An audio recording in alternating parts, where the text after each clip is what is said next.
दोस्तों नमस्कार, मैं बाल मुकुंद। आप देख रहे हैं अपना यूट्यूब चैनल संस्कृत आस्था। आज मैं हाजिर हूँ आपके लिए संस्कृत प्रैक्टिस सेट नंबर 6 लेकर के। इसमें भी हम लोग देखेंगे हर बार की तरह से कुछ बहुत ही महत्वपूर्ण प्रश्नों को।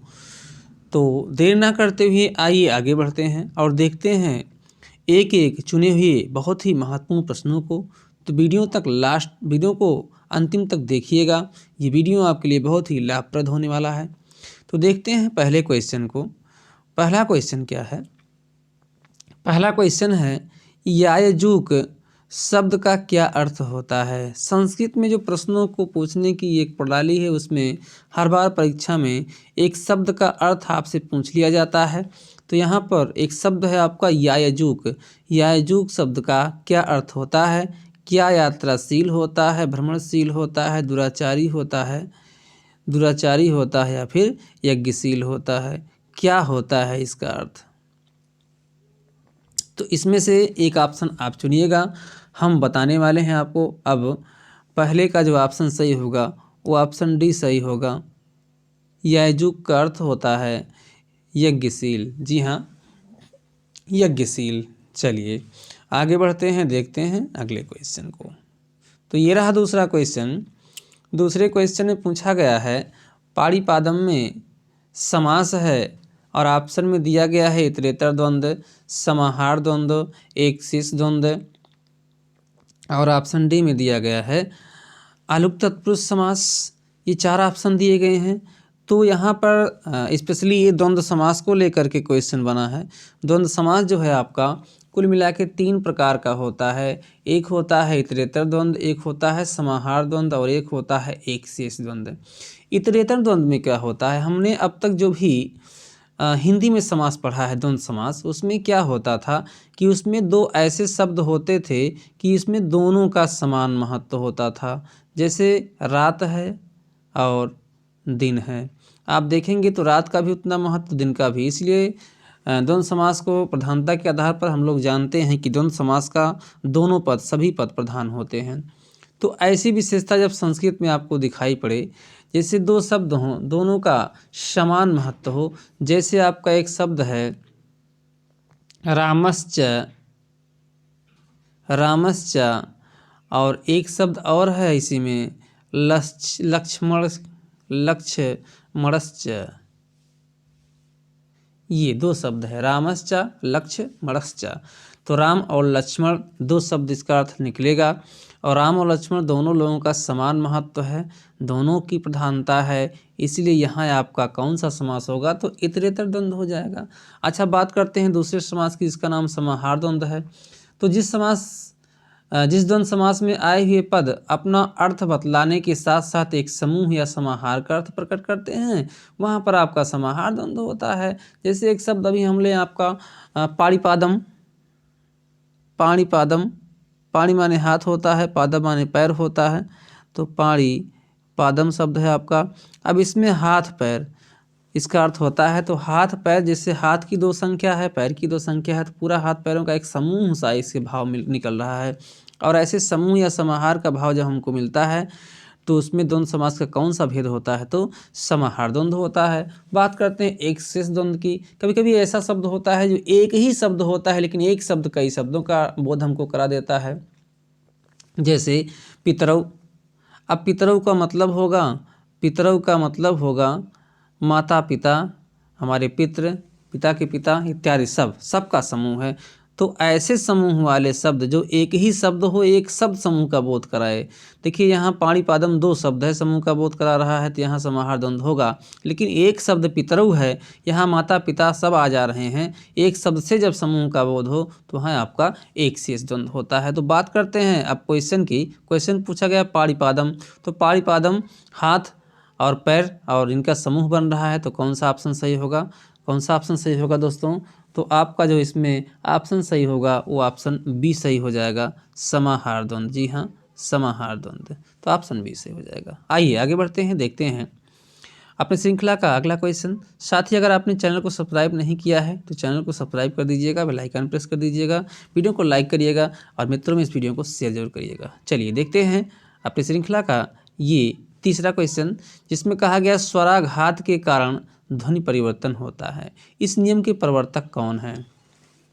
तो ये क्वेश्चन आपका जो है दूसरे सब्जेक्ट में भी पूछा जा सकता है, संस्कृत का क्वेश्चन तो है ही। और इसका जो ऑप्शन सही होगा, ऑप्शन ए सही होगा। वो कौन है? तो वो वर्नर है। जी हाँ, वो वर्नर है। ऑप्शन ए आपका सही हो जाएगा। चलिए आगे बढ़ते हैं और देखते हैं अगला क्वेश्चन। अगला क्वेश्चन आपका है, निर्मच्छिकम में कौन सा समास है? जी हाँ, निर्मच्छिकम में कौन सा समास है? तो मच्छिकम माने मक्खी होती है। जी हाँ, मक्षिकम, मक्षिकम माने क्या होता है? मक्खी होती है। इसमें निर उपसर्ग को जोड़ा गया है तो हो गया है निर्मच्छिकम। अच्छा, जब किसी शब्द में कोई उपसर्ग जोड़ दिया जाए तो उपसर्ग जो है आपका जो है अव्यय कहलाने का हकदार होता है। प्रत्येक उपसर्ग अव्यय होता है। अव्यय की परिभाषा होती है, जिस शब्द का रूप कभी नहीं बदलता है वो अव्यय कहलाता है। लिंग वचन पुरुष किसी के कारण भी जिसका रूप नहीं बदलता है वो अव्यय कहलाता है। और निरुपसर्ग है, उपसर्ग एक अव्यय होता है। इसलिए मच्छिकम शब्द में यहाँ पर अव्यय जुड़ा हुआ है। और जब किसी शब्द में अव्यय जुड़ता है तो एक ही समास होता है। कौन सा? तो वो समास आपका होता है अव्ययी भाव समास। यहाँ पर हम थोड़ा सा चर्चा करना चाहेंगे अव्यय के बारे में। जैसे लड़का शब्द है तो इसका रूप वचन के कारण बदल सकता है। एक लड़का है तो आप लड़का कहेंगे, और एक से अधिक है तो उसको आप लड़के कहेंगे। तो लड़का लड़के आप देख रहे हैं शब्द का रूप बदला तो ये अव्यय नहीं होगा। और जैसे आज है, आज को हमेशा आज ही लिखा जाता है चाहे जहाँ लिखा जाए। इसलिए को इसलिए ही लिखा जाता है। कल को कल ही, परसों को परसों ही। तो ऐसे शब्द जो हमेशा वैसे के वैसे रहते हैं उनको ही क्या कहते हैं? अव्यय कहते हैं। चलिए अगला क्वेश्चन देखते हैं अपने इस श्रृंखला का कि क्या हमसे पूछा गया है अगले क्वेश्चन में। तो अगला क्वेश्चन आपका ये रहा, पूछा गया चक्रपाणी में समास है, अर्थात चक्रपाणी में कौन सा समास है ये आपसे पूछा गया है। तो बताएंगे आप। क्वेश्चन काफ़ी आसान है, तो आपने शायद एक ऑप्शन टिक कर लिया होगा, और नहीं तो ये ज़रा देखिए इसको। चक्रपाणी, चक्र माने चक्र होता है, चक्र माने चक्र होता है, और पाणी माने हाथ होता है। हाथ में जिसके चक्र है, तो ये इस एक प्रकार से तीसरा अर्थ दे रहा है, जिसके हाथ में चक्र है वह अर्थात विष्णु या फिर श्री कृष्ण भगवान। तो इस प्रकार जो है ये तीसरा अर्थ दे रहा है। और जो तीसरा अर्थ निकले तो वहाँ एक ही समास होता है। कौन सा दोस्तों? तो वहाँ पर बहुब्रीहि समास होता है। आपका ऑप्शन बी सही हो जाएगा। चलिए आगे बढ़ते हैं, देखते हैं अपने श्रृंखला के 60वें क्वेश्चन को। तो ये रहा 60वां क्वेश्चन। 60वां क्वेश्चन शब्द रूप से ले लिया गया है। पूछा गया है कृष्ण का षष्ठी विभक्ति द्विवचन में क्या रूप बनेगा। तो आप देख रहे हैं, ध्यान देंगे, कृष्ण जो शब्द है, ये कृष्ण जो शब्द है इसके लास्ट में अड़ा में कौन सा स्वर छुपा हुआ है। तो अड़ा में यहाँ पर जो है छोटा आ है, और जिसके अंत में छोटा आ होता है उसको कहते हैं अकारांत शब्द। जी हाँ, अकारांत शब्द। अच्छा, संस्कृत में कोई एक अक्षर बोलना हो तो उसमें कार प्रत्यय जोड़ के बोलते हैं। जैसे आ बोलना हो तो आकार बोलेंगे, ता बोलना हो तकार बोलेंगे। तो आ को बोला जाता है आकार। और संस्कृत में जिस शब्दों के अंत में जो स्वर होता है उसी के नाम से उस शब्द का नाम दे दिया जाता है। जैसे अगर अंत में आ है तो उसको आकारांत कहा जाता है, अंत में बड़ा आ है तो उसको आकारांत कहा जाता है। इस प्रकार से तो कृष्ण के अंत में आ है इसलिए इसको आकारांत कहा जाएगा। और कृष्ण शब्द जो है वो पुल्लिंग शब्द है, आप जान सकते हैं, इसके बारे में बताने की आवश्यकता नहीं है।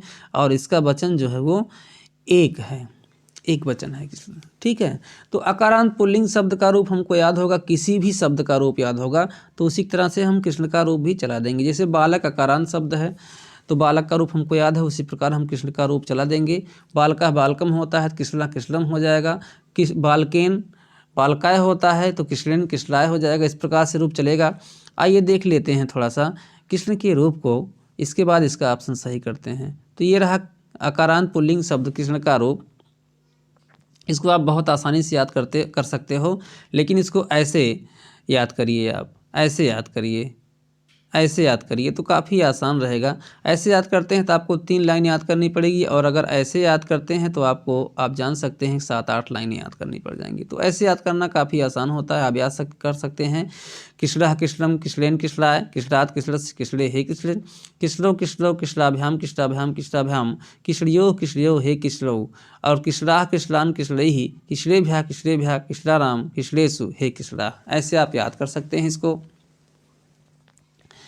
तो याद करने के बाद यहाँ से कहीं से भी क्वेश्चन बनेगा तो उसको आप जो है आप आसानी से जो है हल कर सकते हैं, कोई दिक्कत आपको नहीं होगी। तो आइए देखते हैं एक बार पुनः अपने क्वेश्चन को। क्वेश्चन में पूछा गया है कि कृष्ण का षष्ठी विभक्ति द्विवचन। तो कृष्ण का जो है षष्ठी आप देख सकते हैं कृष्ण का जो है आप षष्ठी विभक्ति में देख सकते हैं, षष्ठी विभक्ति में आप देख सकते हैं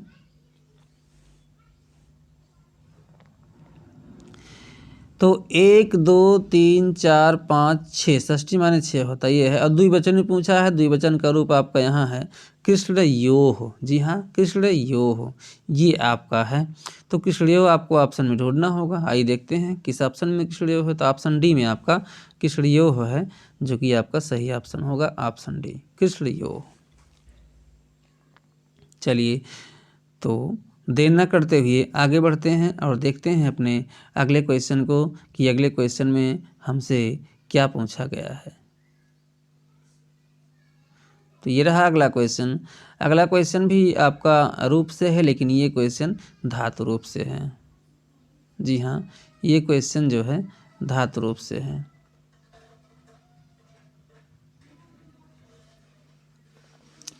आइए इसको देखते हैं। तो इसमें पूछा गया है कि इयम किस लिंग का रूप है। जी हाँ, इयम जो है वो किस लिंग का रूप है, ये पूछा गया है। तो इयम का जो रूप होता है वो वास्तव में इदम का रूप होता है। इदम माने होता है यह।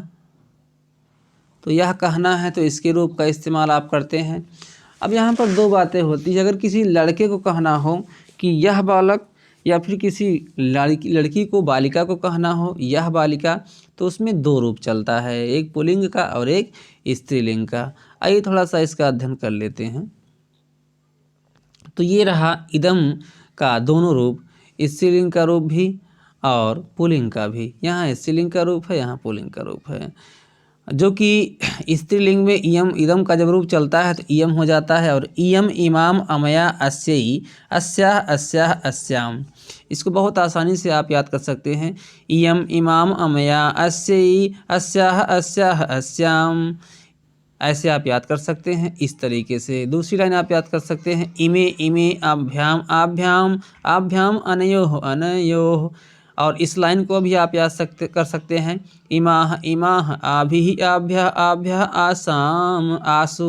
तो इस तरीके से आप आसानी से इसको एक गीत बना करके, एक सॉन्ग बना करके आसानी से याद करिए। अच्छा, इसी का पुल्लिंग में चलता है।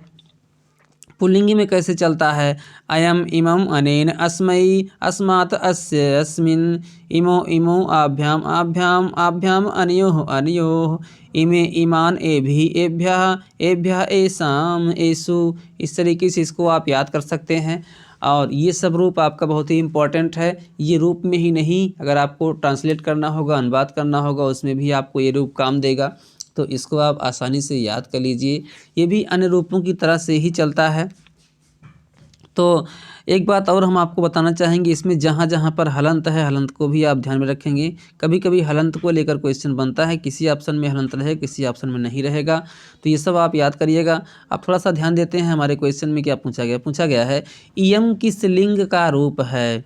तो इयम आप ढूंढिए इसमें किस लिंग में है, क्या स्त्रीलिंग में है कि पुल्लिंग में है। तो स्त्रीलिंग में आपको आप पहले स्थान पर देख रहे हैं, पहले ही स्थान पे यहाँ जो है इयम है, अर्थात इयम किस लिंग का रूप है, तो इयम जो है वो स्त्रीलिंग का रूप है।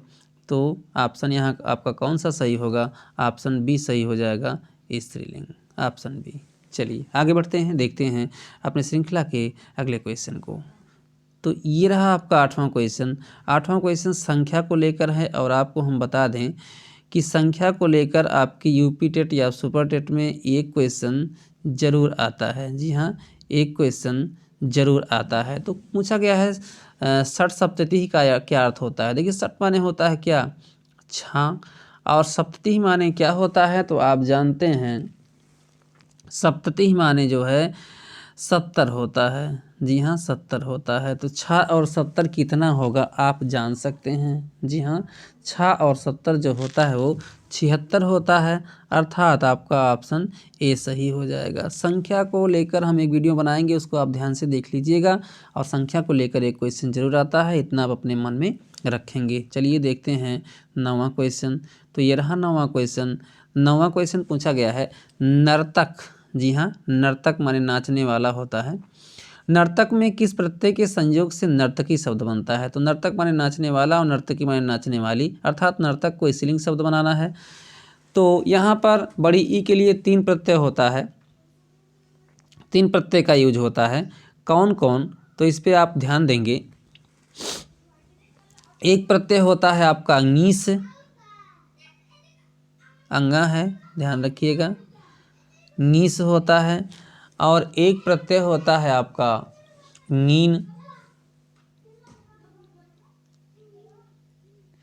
ङीन होता है।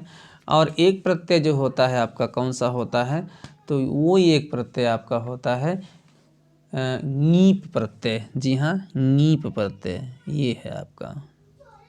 ये 3 प्रत्यय होते हैं, तीनों प्रत्यय से जो है आपका स्त्रीलिंग शब्द बनता है। शब्दों के अंत में बड़ी ई लगता है। होता क्या है, ये प्रत्यय जब किसी शब्द में जुड़ते हैं तो इसका जो है यहाँ से अंगा गायब होता है, यहाँ से खष्टिस्सा गायब होता है, इसका भी यहाँ से अंगा गायब होता है, यहाँ से ना गायब होता है, इसका भी यहाँ से अंगा गायब होता है, यहाँ से पा गायब होता है। तो आप देखते हैं सब में खाली बड़ी ई बच रहा है, बड़ी ई। ये बड़ी ई लगता है शब्दों में और शब्द को स्त्रीलिंग बना देता है। तो नर्तक में यही बड़ी ई लगा है, तो आपका बन गया है नर्तकी। अब बात ये करना है कि ङीस, ङीप, ङीन तीनों से ही बड़ी बनता है। आखिर नर्तकी में कौन सा शब्द लगा है, कौन सा प्रत्यय लगा है जिससे बड़ी ई बना है। तो इसमें जो है आप लोग एक बात ध्यान रखेंगे या फिर आप नोट कर लेंगे। क्या आपको नोट करना है, आपको नोट करना है कि सबसे पहले देखिए ङीप प्रत्यय को। जी हाँ, सबसे पहले देखिए ङीप प्रत्यय को। ङीप प्रत्यय में क्या होता है, जिन शब्दों के अंत में री और ना हो उनके अंत में ही ङीप प्रत्यय लगता है। जैसे हर्तरी, हर्तरी, जी हाँ, हर्तरी, ध्यान देंगे, बहुत ही इंपॉर्टेंट फैक्टर है। हर्तरी में अब यहाँ लास्ट में री है ना, तो इसमें कौन प्रत्यय जुड़ेगा, तो इसमें आपका ङीप प्रत्यय जुड़ेगा, है ना। और हर्तरी में जब ङीप प्रत्यय जुड़ेगा तो हर्तरी बड़ी मात्रा लग जाएगा। कौन सा जुड़ रहा है, तो ङीप प्रत्यय जुड़ रहा है, क्या हो जाएगा आपका शब्द हर्तरी हो जाएगा, बड़ी मात्रा लग जाएगा। जी हाँ, हर्तरी हो जाएगा। अब हर्तरी, हर्तरी माने हरने वाली हो जाएगा, स्त्रीलिंग बन गया। हर्तरी माने हरने वाला होता है, जब ङीप प्रत्यय जुड़ गया हर्तरी हो गया तो इसका मतलब हरने वाली हो गई। तो इस प्रकार से जिस शब्द के अंत में री हो या फिर ना हो उसमें ङीप प्रत्यय जुड़ता है। और बात करते हैं, तो बात करते हैं थोड़ा सा ङीस प्रत्यय के बारे में। ङीस प्रत्यय इसको छोड़िए, ङीस प्रत्यय को सबसे पहले आप समझ लीजिए। ङीन प्रत्यय तो ज़्यादा आसान होगा। अंगा और ना का लोप होता है इसमें भी, और जिस शब्द के अंत में या फिर यूँ समझ लीजिए निरी और नर में, निरी और नर में, इन दोनों में ही स्पेशली ङीन प्रत्यय का प्रयोग होता है। निरी में जब इंग जुड़ेगा तो नारी हो जाएगा, नारी में ङीन प्रत्यय है। और नर में जब जुड़ेगा तो भी आपका वही शब्द बनेगा नारी। जी हाँ, तो नर और नारी ये 2 शब्द बनते हैं ङीन प्रत्यय से। अब आपने एक बात तो जान लिया कि ङीप प्रत्यय किस में जुड़ता है, जिसके अंत में री ना हो।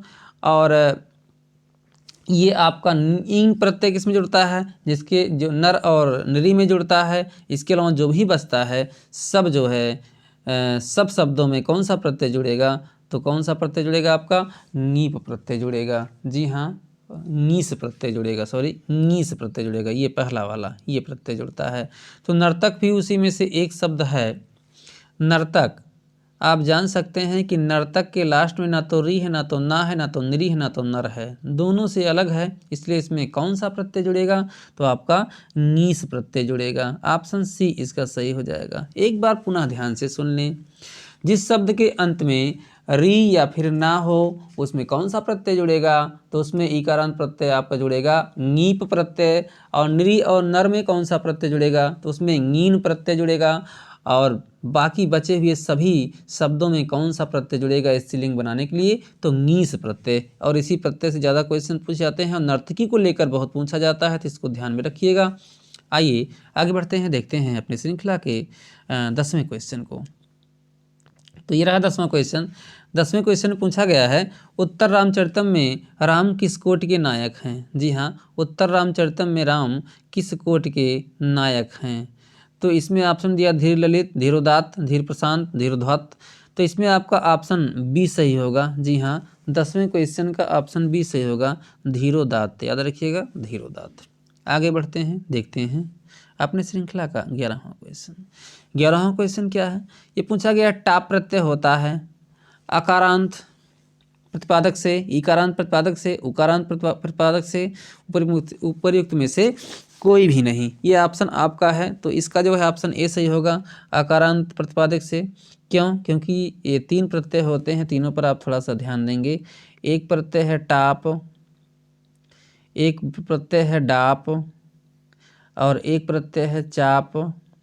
ये तीनों प्रत्यय ही शब्दों के अंत में जुड़ते हैं और शब्दों के अंत में बड़ा आ का मात्रा लगा देते हैं, क्योंकि इनमें से पा और टा का, इसमें पा और डा का, इसमें पा और चा का लोप होता है, केवल यही बीच वाला बड़ा आ आपका बचता है। ठीक है, जैसे चटक, धनडाप, तो क्या हो जाएगा? चटका हो जाएगा, चटका, बड़ा मात्रा लग जाएगा। तो इस तरह से आपका ये चलता है तीनों। तो ये अकारांत प्रतिपादक से होता है, इसको आप याद रखेंगे। ये आपका ऑप्शन बी सही होगा, ऑप्शन बी ही सही होगा। तो आगे बढ़ते हैं, देखते हैं अपने श्रृंखला के 12वें क्वेश्चन को। 12वां क्वेश्चन देखिए वाच्य को लेकर है। पूछा गया है, तेन पाठा पठते प्रयोग होता है, प्रयोग है, तेन पाठा पठते प्रयोग है। ठीक है, तो यहाँ पर जो है वाच्य को समझने के लिए आप जो है एक बात ध्यान रखिएगा कि वाच्य 3 प्रकार का होता है, जो कि तीनों ऑप्शन में आपके दिया गया है। कर्तृवाच्य का कर्ता जो है प्रथमा विभक्ति एक वचन में होता है। जी हाँ, प्रथमा विभक्ति एक वचन में होता है। कर्मवाच्य और भाववाच्य इन दोनों का कर्ता जो है तृतीया विभक्ति एक वचन में होता है, तृतीया विभक्ति एक वचन। तो यहाँ पर तेन जो है सहतऊ तेन जो है तृतीया विभक्ति का है, तो ये तो क्लियर है कि ये जो है कर्मवाच्य होगा या फिर भाववाच्य होगा। तो ये जो है एक कर्मवाच्य है, क्योंकि तेन पाठा पठ्यते का अर्थ होगा उसके द्वारा पाठ पढ़ा जाता है।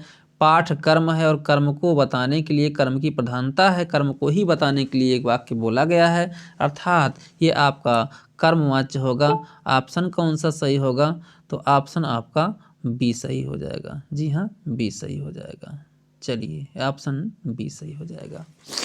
आगे बढ़ते हैं और देखते हैं 13वें क्वेश्चन को।